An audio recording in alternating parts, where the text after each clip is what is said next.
panalangin ay hindi pinag-aaralan o sinasaulado. Hindi rin ito binabasa ng paulit-ulit.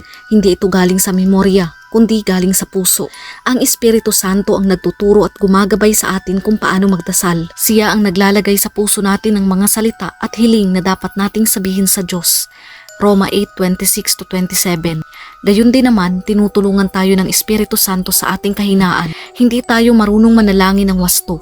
Kaya't ang Espiritu ang dumaraing para sa atin sa paraang di natin kayang sambitin.